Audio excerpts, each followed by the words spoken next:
Consommes-tu trop d'alcool? Est-ce que ton petit verre de vin t'aide à décompresser un peu trop souvent dans ta routine? As-tu déjà pensé même arrêter ta consommation d'alcool?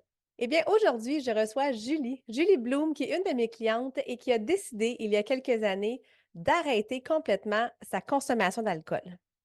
J'ai eu l'occasion de la recevoir il y a quelques mois, mais j'avais envie de garder cette entrevue-là pour le mois de février où justement, il y a souvent des gens qui embarquent dans le Dry February. Mais au-delà de la tendance du défi du mois de février sans alcool, j'aimerais que tu comprennes aussi l'impact que cette activité-là, que cette habitude-là a pris dans ta vie. Parce que toi aussi, tu peux te permettre de briller.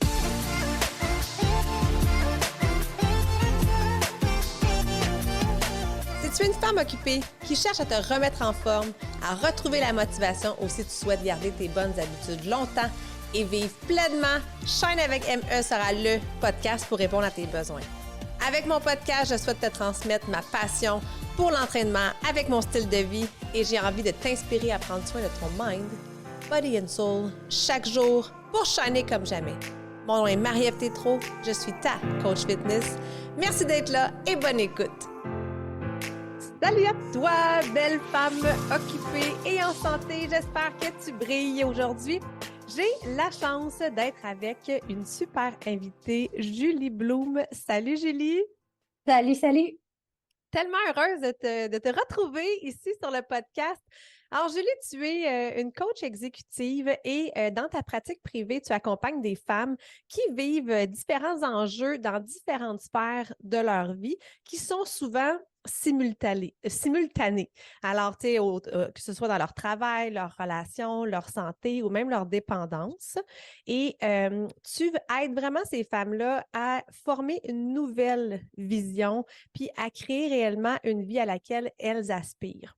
Alors, tu es une formatrice organisationnelle, conférencière et chroniqueuse radio en santé mentale, bien-être et en dépendance.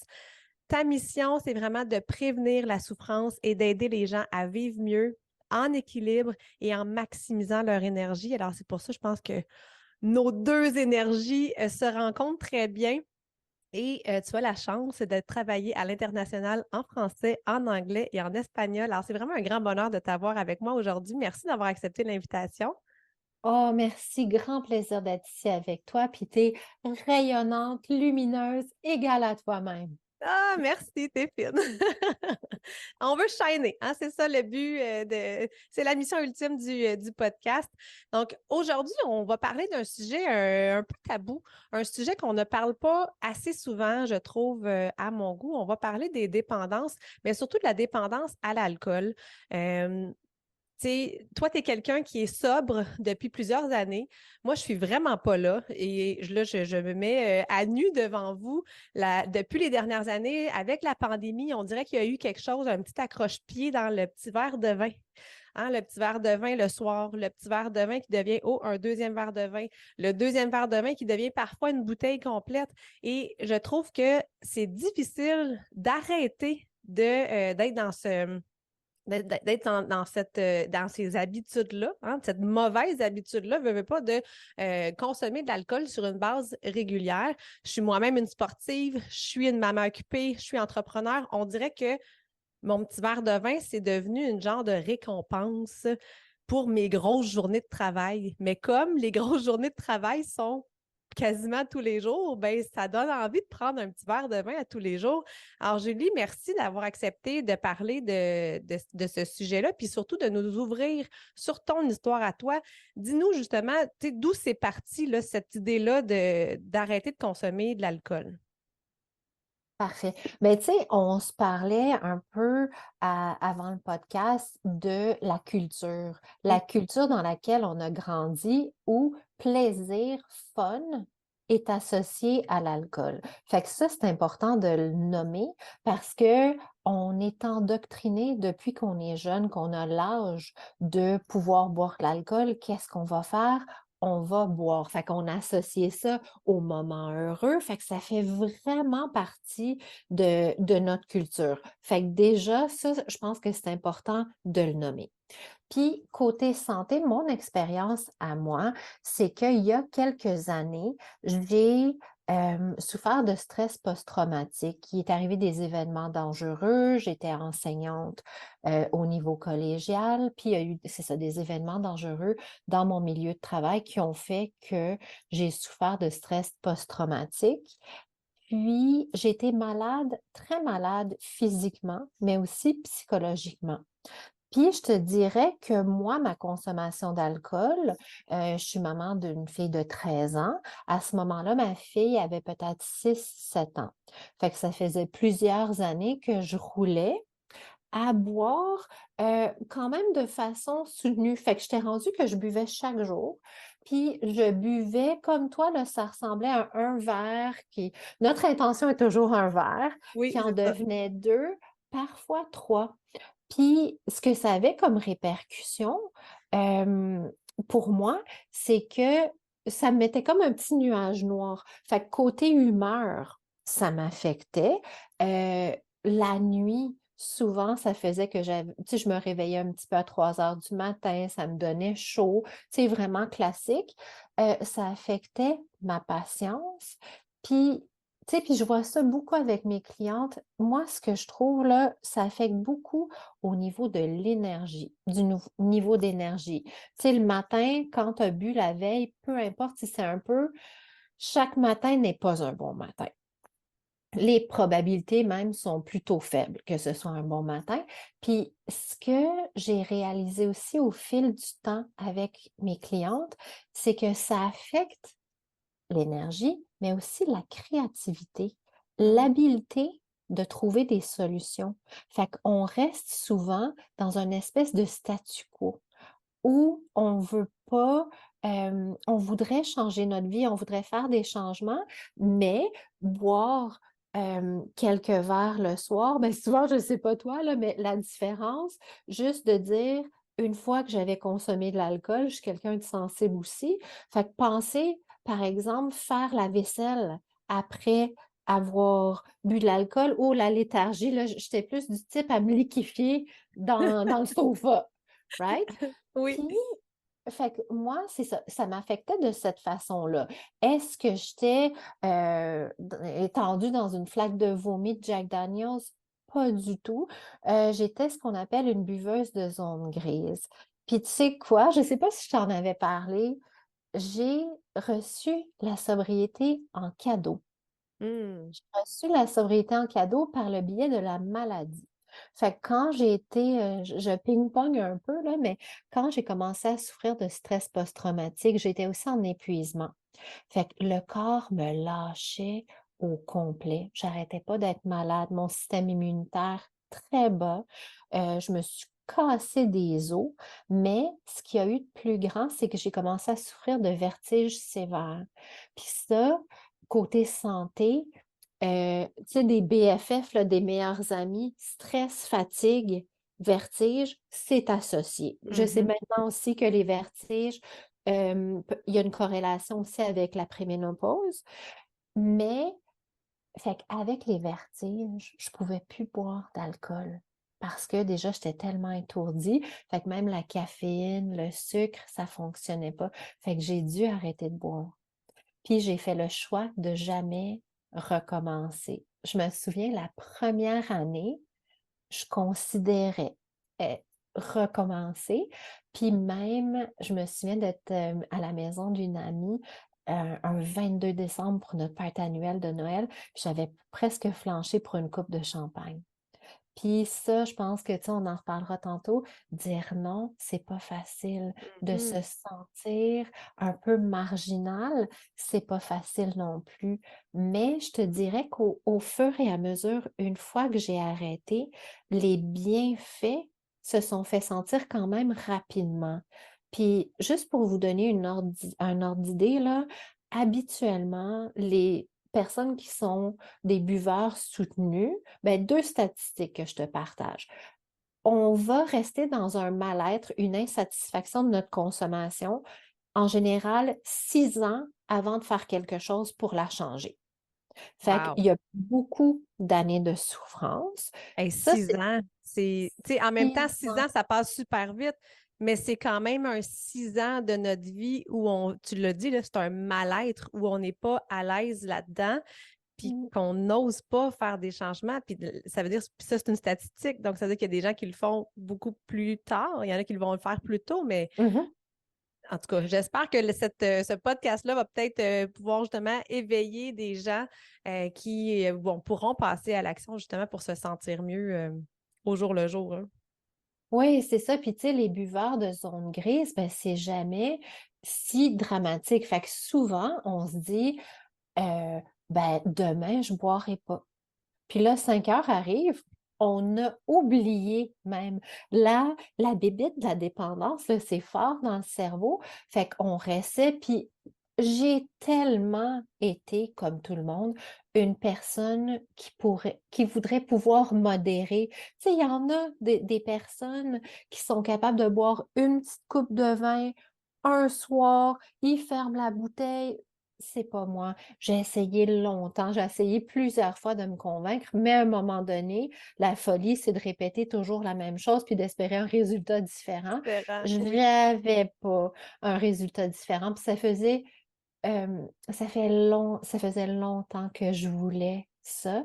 Fait que tranquillement, puis la deuxième statistique que je voulais te partager, c'est que quand on arrête de boire de l'alcool, on ressent des bienfaits vraiment rapidement, mais il faut pas se mentir. Puis là, j'écoute, j'ai pas l'intention de gagner le championnat de la popularité aujourd'hui, mais ça a des effets sur notre cerveau. Ça détruit notre matière blanche, notre matière grise. Puis les statistiques aussi nous démontrent, la science, que ça prend entre 12 et 18 mois pour aller tout récupérer nos habiletés au niveau cognitif, parce que c'est ce que ça affecte, c'est le cortex préfrontal. Fait que pour être capable de récupérer ça, ça prend du temps. Puis, c'est pas juste les habiletés cognitives, c'est les habiletés émotives aussi qui passent par là. Fait que, tu sais, quand on dit on est plus impatient, on est plus irritable, on a plus de troubles à gérer nos émotions, ben ça, de sortir l'alcool de l'équation, c'est un game changer, à mon Ah, puis avis. je te crois.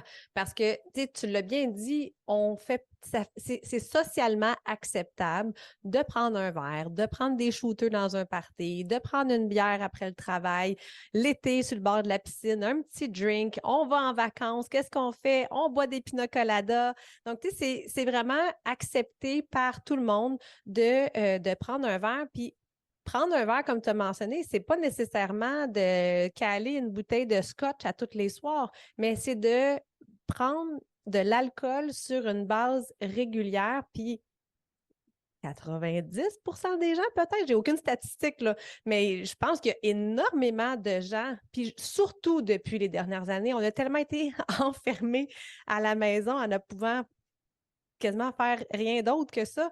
Donc, je pense que ça nous a peut-être mis justement des mauvaises habitudes qu'on a commencé à répéter dans le temps de la pandémie. Et là, comme tu l'as dit, c'est difficile de s'en départir.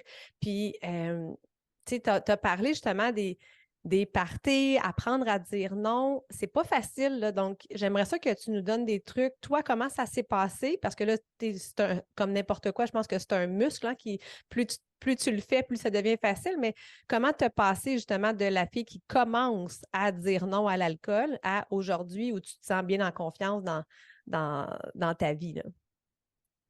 Avant de rentrer là-dedans, j'aimerais juste mentionner que si vous ressentez un inconfort par rapport à votre consommation d'alcool, souvent on a tendance à se dire que c'est un parce qu'on n'a pas de volonté, Mm. un trait de caractère, un défaut. Moi, je veux juste rappeler que l'alcool est une substance addictive. Tout comme la cocaïne, c'est une drogue qu'on prend de forme liquide. Fait que de dire, de s'en vouloir si on a comme dans mon cas, le chardonnay un peu lousse, c'est normal, c'est la nature, c'est sa job. On ne demandait pas à une personne qui fumait des cigarettes pourquoi. elle fumait des cigarettes parce que c'était la nicotine, on sait aujourd'hui que c'est addictif. Fait que tout le parcours, puis tu me disais combien de personnes boivent maintenant, de moins en moins, hein? On voit beaucoup de célébrités qui font leur coming Oui, out, oui. puis choisissent une vie, sans alcool. Fait qu'au début, pour en revenir à ta question, moi, à quoi ça ressemblait? Ben, j'ai vécu pendant pas mal 1 an et demi dans le coin de mon sectionnel parce que j'étais tellement malade. Fait qu'au niveau de la socialisation, au début, ça n'a pas été si C'est pas un difficile. enjeu. Non, parce que c'était limité.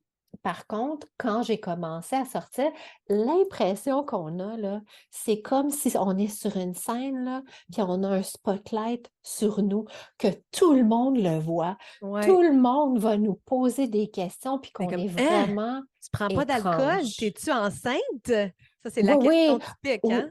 «T'as-tu un problème?» Puis là, ça creuse. Puis au début, quand on est plus ou moins à l'aise, ben, c'est plus difficile d'en parler. Fait que c'est pour ça que, on suggère souvent d'avoir des phrases toutes faites, pré-préparées, parce que les personnes, par malaise de leur propre consommation, Mmh.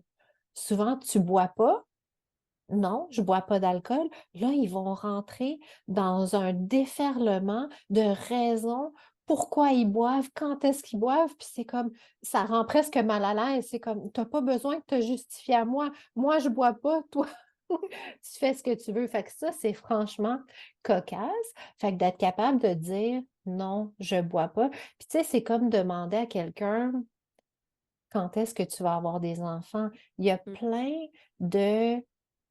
de problématiques connexes, sous-jacentes. Le trouble de dépendance à l'alcool, c'est un trouble de santé mentale, comme bien d'autres. Fait que qu'est-ce qui est connexe à ça? Tu sais, maintenant, on fait des liens beaucoup, par exemple, avec les traumas d'enfance, avec le TDAH, avoir envie de boire pour s'engourdir, pour ralentir les choses. Au niveau, pour l'anxiété aussi, souvent, la consommation d'alcool, c'est très aidant. C'est Mmh. très aidant jusqu'à ce que ce le soit plus. Exact, oui. Puis puis dans cette optique-là, tu sais, ouais, c'est important de voir qu'est-ce qu'on fait, qu'est-ce qu'on dit. Fait qu'en premier lieu, savoir pourquoi on le fait. Tu sais, dire, je suis pas la meilleure version de moi-même. Je me sens fatiguée. Je sens que ça m'éteint. Ça affecte ma santé mentale ou ma joie, ma productivité. Fait que de pratiquer peut-être au début avec des personnes de notre entourage avec qui on se sent bien, on se sent en confiance, qui vont pas nécessairement nous challenger.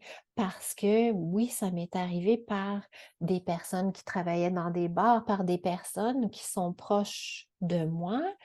Ça dérange, ben voyons donc, Mmh. même pas un petit blanc, Ben oui, ah c'est ouais, ça, ah ouais, hein? puis Come des on, gens là, qui juste te un verre, hein? fatiguent. Ouais, c'est ça, puis, tu sais, pour quelqu'un qui est en rétablissement, hem, il y a des dangers. C'est fragile, arrêter de boire de l'alcool. Fait que tu sais, si prendre une gorgée par mégarde ou tout ça, ça peut, nous provoquer une rechute. Mmh. Fait que c'est vraiment important. Puis j'ai oublié tantôt de vous dire que j'œuvre aussi comme facilitatrice avec une grande organisation qui s'appelle She Recovers. Oui. 400 000 femmes en rétablissement à travers le monde. Fait que dans cette communauté-là, c'est une communauté où justement on se soutient du début, quand les femmes commencent leur rétablissement, réaliser qu'on a une problématique. Bon, on a établi déjà que souvent ça prend du temps avant qu'on soit capable de faire quelque chose. Malheureusement, il y a souvent la question de toucher le bas-fond. Mmh. Puis moi, ce que je veux apporter aussi comme message, c'est que c'est pas nécessaire d'aller toucher un bas-fond pour arrêter, pour questionner la relation qu'on a avec l'alcool, puis comment, à l'aise on se sent. Puis la première question à se demander, c'est pas nécessairement selon Éduc-Alcool, selon les paramètres, est-ce que j'ai une consommation problématique? Non, c'est comment je me sens moi par rapport à ma consommation. Oui, oui, tout à Qu'est-ce que fait. tu en penses? Oui, je suis 100% d'accord. Puis ce que j'aime beaucoup dans ce que tu as dit, c'est que beaucoup de gens, puis que ce soit avec l'alcool, que ce soit dans une relation toxique, que ce soit avec son travail, souvent les gens, on est obligés d'aller dans le fond du baril, de tomber à terre, d'être en dépression, d'être vidé, de Mhm. ne plus avoir d'énergie avant de réaliser comme ah ouais, hein, c'est vrai, je pense que je suis fatiguée. On est capable on le sait. On le sait, c'est juste qu'on dirait qu'on ne veut pas le voir. On se met un peu des œillères de faire comme non, non, non, tout est beau, tout est beau. Puis éventuellement, ben là, c'est là qu'on frappe le fond. Mais je trouve que c'est un beau message d'espoir que tu dis. Puis moi, je suis vraiment comme ça. J'ai tout le temps été une de ces filles-là. Je suis capable de le voir, le bas fond, mais je m'y rends pas parce que justement, je me réajuste. Tu sais, là, je suis justement en quête de me dire, bon, l'alcool, elle me sert-tu? Présentement dans ma vie, elle me sert plus. Donc, je suis dans un processus de réduire, voire même éliminer. Je ne sais pas où ce que ça va m'amener, mais je le vois, je le ressens. Tu parlais de sommeil. Que ce soit un verre ou une bouteille, le sommeil est affecté par l'alcool. C'est différent. On se réveille le lendemain matin avec une façon complètement différente quand on n'a pas aucune goutte, aucune trace d'alcool dans le corps. Je le vois dans ma productivité, dans mon humeur. Tu en as parlé, pourtant, je suis quelqu'un de super positif, avec ou sans alcool, mais je vois encore plus mon côté shine qui est encore beaucoup plus présent quand je ne bois pas d'alcool que lorsque j'en bois. On est plus patiente, on est plus posé, on est capable d'accomplir plus, justement. Puis ça me convient beaucoup plus avec la femme que j'ai envie d'être. Puis ça m'amène un peu à poser la question, quelle personne as-tu envie d'être? Quelle personne as-tu envie d'incarner? Et est-ce que cette personne-là consomme de l'alcool sur une base régulière? Si la réponse c'est oui, tu fais ce que tu as à faire. Mais pour moi, la fille en forme, la coach, la fitness, la maman, l'entrepreneur, la top des chefs d'entreprise, clairement qu'elle ne boit pas de l'alcool sur une base régulière. Alors ça m'aide énormément dans mon focus pour me ramener justement quand 5 heures arrive là, et que le petit temps, moi c'est du Sauvignon blanc que j'aime beaucoup. Quand le petit temps du Sauvignon Mhm. arrive, ben là, je me ramène justement à cette identité-là à laquelle je me rattache. Donc ça peut être super important à faire, à se poser la question justement, est-ce que les actions que je pose au quotidien m'amènent vers l'identité de la personne que j'ai envie d'être aujourd'hui puis d'être dans le futur? C'est super important ce que tu nommes de se positionner parce que on a beaucoup de croyances. Encore une fois, tu sais, quand on disait l'association fun, Oui.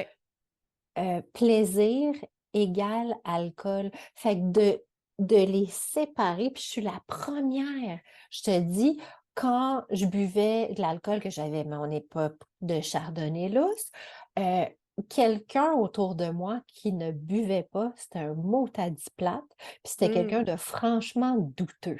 Je Mm. l'ai pensé, mais à culpa, je l'avoue. Puis de dire, tu sais, souvent, mais les gens vont me demander littéralement, mais c'est pas plate ta vie, qu'est-ce que tu fais pour avoir du fun? Puis moi, ce que je Imagine donc. réponds, c'est ma vie est tout sauf plate à cause que je consomme pas d'alcool. Les probabilités que mes matins soient bons, la vie est pas parfaite avec des Disneyland, avec des petits oiseaux, puis il fait toujours soleil. Non, mais je te dirais que overall, mon coefficient joie, bonheur, patience, etc., est beaucoup plus haut. Puis le cycle, on va se le dire, c'est jeudi, vendredi. Fait que à quoi ça ressemble vraiment? Ça ressemble à on relaxe, on se lâche lousse un peu le vendredi soir, par exemple. Samedi matin, magané. On passe notre samedi matin à essayer de se recalibrer le lendemain de veille. Samedi soir, super en ami, on reboit. Dimanche matin, file pas top, on essaie de se remettre les petites brassées. Fait que qu'est-ce que ça fait? Ça fait souvent des week-ends de souffrance. Mm. Puis, ce qui se passe aussi, c'est que quand on vient à un moment donné, quand ça fait assez longtemps qu'on est désaligné, on se dit: «Demain, je boirai pas», mais on boit, ben qu'est-ce que ça fait au niveau, justement, identitaire de l'estime de soi? C'est que je fais pas ce que je dis, je vis pas en Exact. alignement. Fait qu'il faut pas rester là-dedans trop longtemps. Comme je disais tantôt, tu sais, il faut se pardonner parce que c'est une substance addictive, mais il faut se faire des petits meetings avec soi puis dire pourquoi. Parce que c'est souvent dans des situations, tu sais, comme on nommait tantôt, les clientes que j'accompagne, souvent c'est un snapshot, un Polaroid de la vie où, en milieu de vie, on appelle ça le messy middle, où la vie devient difficile, Ouais. où on est parent de jeunes enfants, c'est exigeant. Le travail, on a besoin de performer. Souvent, on a des obligations financières. On se rend compte que notre travail nous satisfait peut-être pas. Puis, toute cette dynamique-là avec ou créer des difficultés au niveau relationnel. Fait que ça, c'est comme le terreau parfait pour créer une problématique de dépendance à l'alcool. Fait que si c'est le cas, ça ressemble souvent à ça parce qu'il y a des raisons qui font qu'on boit d'une part, mais de deux, tout l'aspect culturel puis Mhm. l'association qu'on a eue, ça vaut la peine d'en parler un peu plus puis de réfléchir où je suis. Parce que dans notre processus, tu sais, quand on arrive à peu près à la quarantaine, souvent on se rend compte, on a besoin de faire des choix, d'évaluer, est-ce que je vis la vie que je veux? Puis Mhm. sinon, s'il y a des changements justement au niveau identitaire à faire, parce qu'on porte souvent le bagage des valeurs de ses parents, de Ouais. nos amis, puis de faire, tu sais, peser sur Puis le de la bouton société pause. aussi, là. Mais oui, puis dire, mais ça, est-ce que c'est moi? Mm. Est-ce que c'est ça que je veux pour mon présent et pour mon futur? Fait que c'est. Puis pendant que je te parle de ça, as-tu déjà entendu parler du Happiness U-Curve?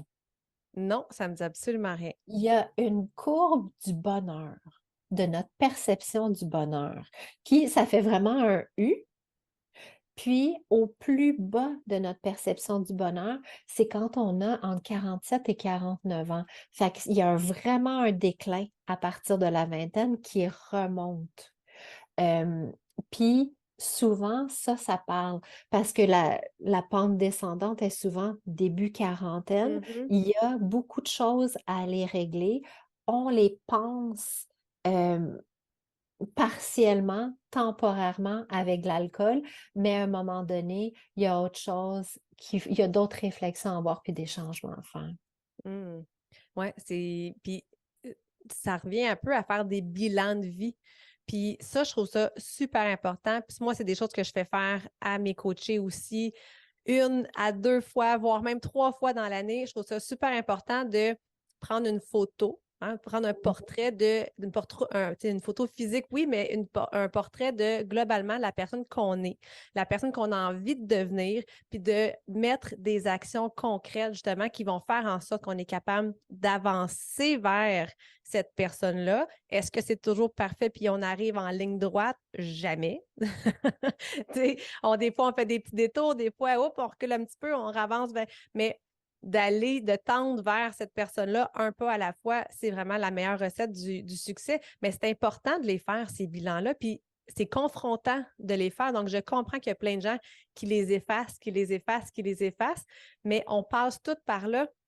Puis Mmh. ça finit toujours, tout ce qu'on efface, là, ça finit toujours par nous rattraper. Donc, vaut mieux y faire face rapidement. Des fois, ça fait mal, des fois, ça nous fait sortir de notre zone de confort, mais on sort toujours de ça grandi. On finit toujours par faire comme, ah, mais tu sais, c'était pas si pire que ça. Tu sais, moi, j'ai fait un gros coming out à l'âge de 28 ans où j'ai justement voulu euh, changer ma vie parce que tu sais, j'étais plus bien justement dans ma cage dorée. Et Mmh. on a fait des choix différents. Puis depuis, justement, je me sens tellement plus sur mon X. Ça me permet de pouvoir, moi, shiner davantage, de pouvoir maintenant aider des milliers de femmes à shiner davantage. Donc, le fait de m'être choisie, d'avoir eu cette réflexion-là il y a maintenant 10 ans, ben aujourd'hui, j'ai cheminé comme fois 1000. Alors que si j'avais Mais oui. effacé ça, si j'avais pas voulu voir, mais qu'est-ce que j'aurais développé? Une dépression, un burn-out, un cancer. Assurément, c'est là que je m'en allais. Mhm, Donc, le fait de vouloir justement faire des mises au point, peu importe l'âge qu'on a, c'est super important. Puis je trouve ça important de pouvoir se donner cette latitude-là, de pouvoir évoluer, de pouvoir mhm. changer. C'est l'humain, justement, on a cette grande capacité-là d'adaptation. On peut devenir qui on veut. Ça, c'est merveilleux. Mais tout à fait. Mais là, ce que ça m'amène à penser, c'est qu'il y a un effet de l'œuf ou la poule. Je Mm. t'explique. Euh, pour moi, dans mon expérience, l'abstinence, puis le cheminement vers la sobriété, a vraiment été la clé pour aller guérir, Mm. puis pour faire des changements. Fait que souvent, la consommation d'alcool va nous empêcher. Fait que qu'est-ce qui vient avant? Est-ce qu'on se crée des problèmes? Est-ce que nos problèmes sont créés par notre consommation d'alcool? Puis est-ce qu'on boit de l'alcool à cause des problèmes qu'on a créés? Fait que par où on commence là-dedans? Parce qu'il y a plein de personnes qui vont prendre, par exemple, des médicaments pour une dépression, mais ils n'arrêteront pas de boire de l'alcool parce qu'ils n'y arrivent pas. Puis c'est la première chose qu'ils vont dire, mais va-tu falloir que j'arrête mon vin rouge? Mm. Quand on sait que l'alcool exacerbe l'anxiété et est un dépresseur. Oui. Fait qu'en lui-même, fait que de dire enlever ça, souvent, c'est la première chose à faire. Si ça ne va pas, c'est difficile, c'est confrontant. Souvent, on est dans le déni, on ne veut pas, mais c'est souvent la clé pour commencer à se désembourber des herbages hauts, si tu veux. Puis Oui. ça, tu sais, écoute, j'ai accompagné certaines femmes dans leur première année, 18 mois de sobriété. Puis, tu sais, il y en a une, là, écoute, elle m'a fait pleurer. J'avais écrit un courriel pour la féliciter de son anniversaire d'1 an. Puis, elle m'a réécrit en me disant, Julie, tu sais, puis ça a été un parcours houleux, c'était difficile, elle ne voyait pas toujours la raison pour laquelle elle perdait ça de vue. Puis elle m'a dit, il y a quelques mois, il y a même 3 mois, si tu m'avais dit que j'arriverais à 1 an, mais pas juste ça, que je serais inscrite à un marathon avec ma fille, puis qu'on Wow. aurait, tu sais, rétabli la relation qu'on a, dit, je t'aurais ri d'en face, mais ça peut avoir des répercussions spectaculaires sur Mm. une vie. Mm. C'est très inspirant, vraiment, là. Et en terminant, j'aimerais ça peut-être, parce que là, c'est sûr que ce sujet-là, on peut en parler des heures et des heures, mais j'aimerais Mhm. quand même ça qu'on puisse donner des pistes de solutions. S'il y a des femmes occupées, justement, qui nous écoutent puis qui se fassent comme, Oh my God, ça me parle, ce message-là. J'ai envie de commencer à quelque part. Tu sais, tu parlais que l'alcool, c'est une addiction, hein, c'est une dépendance. Dépendant. Mais il y a tout au niveau justement de notre système digestif, dans notre microbiote, ça vient Oui. dérégler des choses, puis ça crée justement cette envie-là, comme des rages de sucre, c'est un peu la même chose. Ça crée des rages d'alcool. Donc, Mhm. en rétablissant l'alimentation, en rétablissant l'inflammation du microbiote, on est aussi capable de voir justement diminuer ces rages-là. Mais toi, de ton côté, quand ta fête arrive, quand les parties entre amis, les soupers au restaurant, le temps des fêtes arrive, ça fait combien de temps de un que tu es sobre? En mars, ça va faire 6 ans. Wow! Wow! Oui. Puis moi, je chéris ça comme la prunelle de mes yeux. C'est la plus belle, le plus beau cadeau que Mm. je me sois donné. Le cadeau de la santé. Tu sais, on disait aussi, l'Organisation mondiale de la santé vient de se positionner. L'alcool est un cancérigène de type 1. Combien de temps ça va prendre à ce que dans les mœurs, ça change, c'est une chose. Mais de dire, tu sais, qu'est-ce que ça me fait quand c'est ma fête? C'est sûr que souvent, ça implique des changements au niveau social. Il y a des personnes où, quand la relation est basée sur la consommation Mhm. d'alcool, c'est plus nécessairement là où tu vas. Puis quand, sans alcool dans ta vie, ben, tu vas peut-être aller vers des personnes ou des types de conversations différentes. Comme moi, aujourd'hui, un des paramètres pour voir si je suis bien avec quelqu'un, j'aime m'entourer de personnes de qui je peux apprendre. Par Mhm. exemple, ça, j'aime ça beaucoup. Tu sais, c'est un de mes critères. Fait que de dire au début, maintenant, est-ce que ça me dérange de ne pas boire d'alcool? Non, c'est vraiment dans le changement des habitudes. Même si on ne le voit pas au début, ça change, puis on devient, la sensibilité est plus tant là. Fait que j'ai un vin sans alcool mousseux espagnol qui s'appelle Freixenet Ligero. Vous le regarderez si vous voulez. Écoute, ça fait tellement la job. C'est des bulles de bonheur, puis tout Oui, ça, mais je te dirais au quotidien, j'ai même plus besoin de remplacer ça.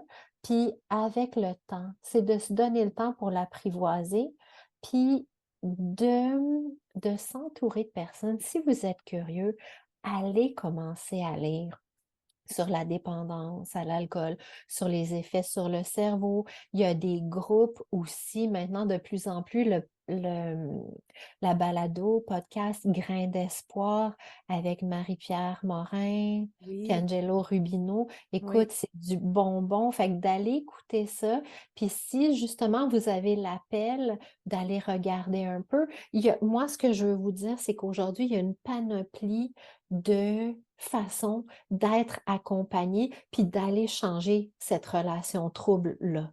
Fait que vous n'avez pas à le faire tout seul, il y a des groupes de soutien comme She Recovers. Fait que c'est de dire avec bienveillance, puis comme tu disais tantôt, j'ai beaucoup aimé un bilan, puis Mhm. être honnête avec soi. Est-ce que je suis Oui. bien là-dedans?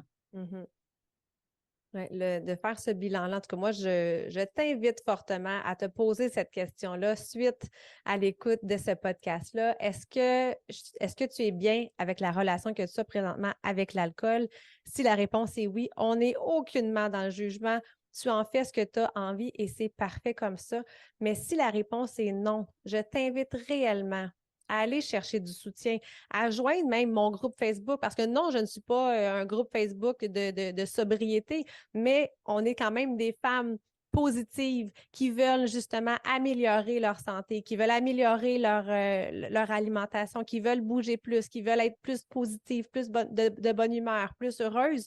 Donc, ça aussi, ça peut être un bon groupe de soutien. Alors, tu peux aussi te joindre à nous pour qu'on puisse justement le faire ensemble puis t'accompagner là-dedans. Merci énormément, Julie, de ton authenticité, de ton partage, parce que, veux pas, ça reste que c'est un parcours très personnel, mais je suis honorée que tu aies choisi de le partager sur mon podcast.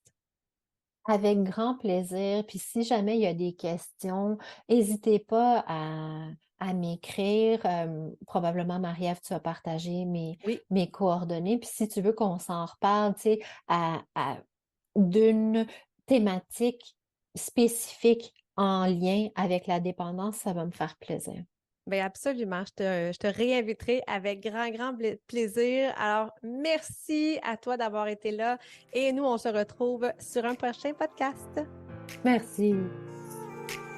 Merci de prendre le temps d'être avec moi.